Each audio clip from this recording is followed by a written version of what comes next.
पाकिस्तान और भारत जब दोनों एक दूसरे के खिलाफ ड्रोन और मिसाइल के हमले कर रहे थे तो उस वक्त में इसराइल भारत का साथ दे रहा था। यही वजह है कि भारत ने इसराइल के यानी कि made in Israel rope drone इस्तेमाल किए।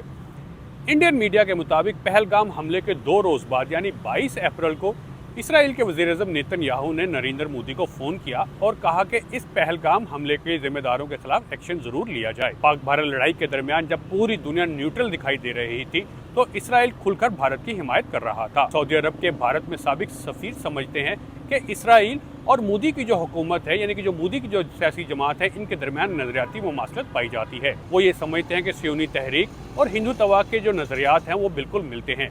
यही वजह है कि नरेंद्र मोदी इसराइल के करीब और इसराइल नरेंद्र मोदी के करीब समझे जाते हैं। इसराइली अखबार द टाइम्स ऑफ इसराइल के मुताबिक पाक भारत लड़ाई के दौरान इसराइल का भारत की तरफ झुकाव और फौजी ताउन में बेहतरी इस बात का इशारा है कि दोनों मुल्क एक दूसरे के करीब आ रहे हैं। इसराइल के centre for strategy and security की सीनियर फेलो हंदोब बिदबारकर के मुताबिक इसराइल ने इसलिए भारत की खुलकर हिमायत की है कि दोनों मुल्क एक दूसरे के करीब आना चाहते हैं और करीब आ भी रहे हैं। यही वजह है कि रोज़ बरोज़ दोनों मुल्कों के दरमियान ताउन जो है वो बढ़ता जा रहा है।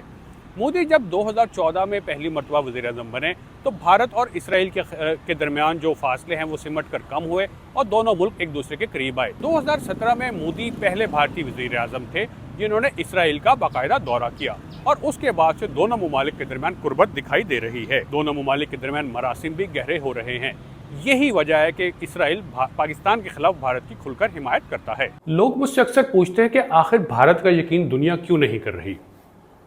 इसका बहुत ही सादा जवाब है, पाकिस्तान ने 2 काम किए हैं। देखें, एक तो पाकिस्तान ने जो इंतहा पसंद तंजीमें थी, जितने भी जहादी ग्रुप के थे, उनके खिलाफ एक बाकायदा एक्शन शुरू किया, एक बाकायदा उनके खिलाफ जो है उनको ज़ीरो कर दिया। और ये काम शुरू किया था मियां मोहम्मद नवाज शरीफ ने, उनके दौरे हुकूमत में ये काम शुरू हुआ था। उसके बाद इमरान खान की हुकूमत ने भी इसके ऊपर जो है वो काम किया। इसके साथ साथ जो फ़ौजी क़यादत थी, क्योंकि ये राहील शरीफ साहब ने, जनरल राहील शरीफ जो पहले आर्मी चीफ थे, उन्होंने काम शुरू किया था, जिसके बाद जो है अभी जो मौजूदा आर्मी चीफ हैं सैयद आसिम मुनीर, वो भी इसी के ऊपर अमल पैरा हैं कि पाकिस्तान में किसी भी किस्म की कोई जहादी ग्रुप, कोई जहादी तंजीम, कोई इंतहा पसंद ग्रुप, कोई इंतहा पसंद तंजीम नहीं होगी। पाकिस्तान इस बारे में ज़ीरो टॉलरेंस रखता है।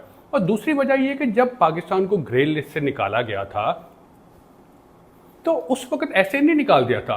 ग्रे लिस्ट से निकालने के बाद जो ग्रे लिस्ट से निकालने वाली कुव्वतें थी, उन्होंने पाकिस्तान से बहुत सारे काम कराए हैं, पाकिस्तान की रियासत से बहुत सारे काम कराए हैं और पाकिस्तानी रियासत ने वो काम किए हैं। जैसे इन तमाम जहादी तंजीमों, जहादी ग्रुप्स के तमाम बैंक अकाउंट सीज, इनके दफातर बंद, इनके जो है वो जिनके ज़ेर इंतज़ाम चलने वाले मदरसे बंद, स्कूल बंद, इनके जो है वो प्रॉपर्टी को सील किया। हर वो काम किया जो पाकिस्तान जो है ग्रे लिस्ट से निकलवाने वालों ने पाकिस्तान से कराया। और पाकिस्तान की हुकूमत और रियासत चूँकि दोनों एक सफ़े पर थे और आज भी हैं, तो उन्होंने ये सब कुछ मिलकर किया।